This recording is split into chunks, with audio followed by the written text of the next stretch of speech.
Syrian soldiers have launched a massive ground assault on Homs. Tanks and fighters have been bombarding the country's third biggest city for weeks, but in the last few hours, government troops have begun advancing on parts of the city. The attack seems to have started overnight after power was cut off to most of the area. There are reports that elite troops of the 4th Armoured Division, commanded by President Bashar al-Assad's brother Maher, deployed with tanks around the flashpoint neighbourhood of Bab Amr. Syrian infantry also took over the al-Basal football field near Bab Amr. Heavy fighting reported in that area. Opposition activists say Syrian soldiers abandoned checkpoints in the northern part of Homs, in the neighbourhoods of al-Khaldiya and Bayada. Then they began a heavy shelling campaign.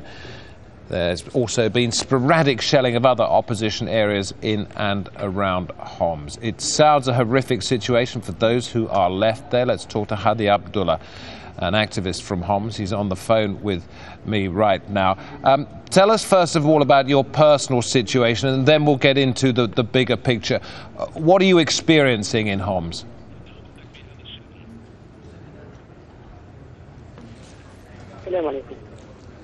Assalamu alaikum, peace be upon you.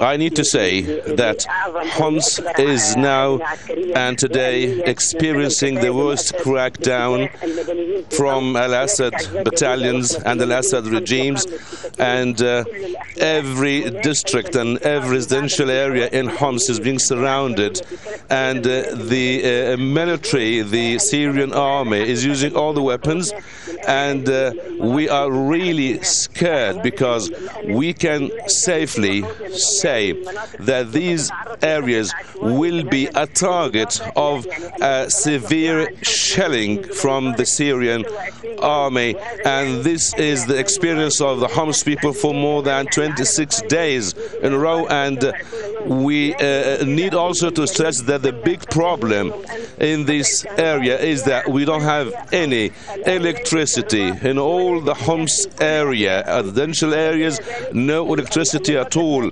and the killings are still there. And we can also say that Bab Amr is being bombarded for the 23rd successive day, and the Syrian army, artillery and machine guns and the al-Assad regimes are really hitting these area of Bab Amr, and they are now trying to enter into this district.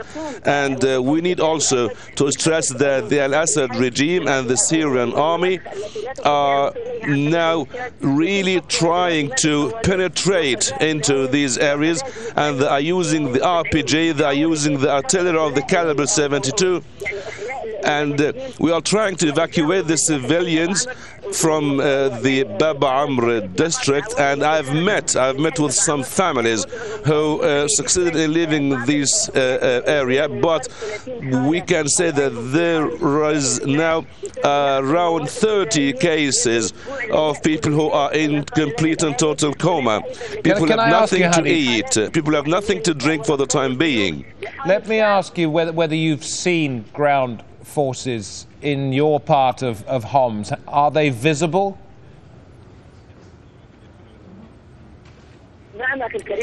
Yes, I see with my eyes these forces, and I listen to the missiles and rockets used by them, and they are now approaching the Bab Amr. But I can also say that Al-Khusus and other districts are being hit.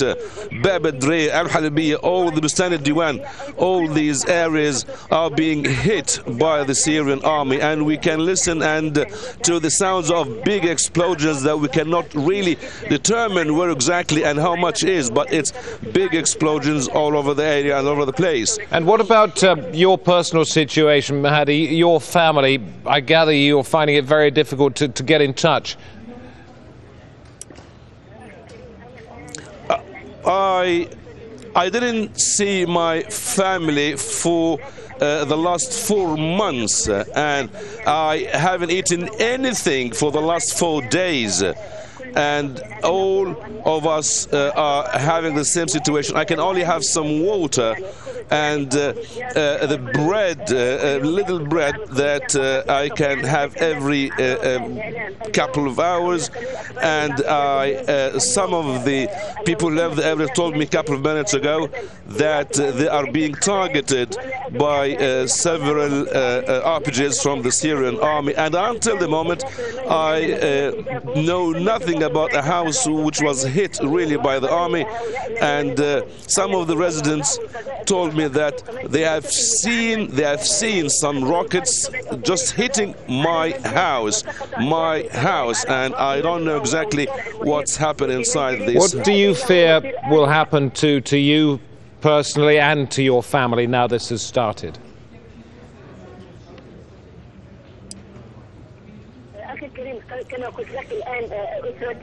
Now, every 3 or 4 days I can make a phone call with my family, but up to the moment I know nothing about them. I think 3 of my friends who are nurses are trying to help evacuate the injured and the families from the areas. Then I lost contacts with my friends, and I have no idea about my parents, about my brothers and sisters until now. I don't know whether they are alive or they are still under bombardment. I cannot say anything. Okay, thank you very much indeed. Hadi Abdullah talking to us from Homs. Okay, let's go to our correspondent, Rula Amin, joining us from Beirut in neighbouring Lebanon. As we explain every day, Rula, we can't get into Syria to report from there, but you have your network of contacts. And if we're talking about the big picture, not just Homs, does it appear that the Syrian regime is now targeting those areas that have most fiercely resisted with some kind of all-out attack? Well, it's obvious that they are launching a major offensive against the strongholds of the Free Syrian Army. And President Assad and the government had made it clear they want this month to be what they call it a decisive month. They believe that in this month they can contain the opposition, they can crush the armed opposition, and that's what they're trying to do. Homs and Bab Amr especially had become very symbolic in the resistance to the regime, and in the armed resistance there are hundreds of Free Syrian Army fighters in that neighborhood. The government claims there are even foreign fighters there, and they are adamant to go into that neighborhood. At least what we know is that they have made significant advances, and they are trying to strangle the neighborhood. We have to remember that in the past couple of days, there was a major tunnel, a 1.5-mile tunnel that connected Bab Amr to the rest of Homs, where the activists used it to bring in medical supplies, to bring in journalists, to evacuate the wounded, and even maybe bring in weapons. This tunnel had been targeted by the government. It had been shelled. And this had led to the further deterioration of the situation in the neighborhood because it's besieged. There's a shortage of food supplies, medical supplies, power outages, water shortages, and that makes it harder for the Free Syrian Army to keep and continue resisting the army there. Thank you very much indeed.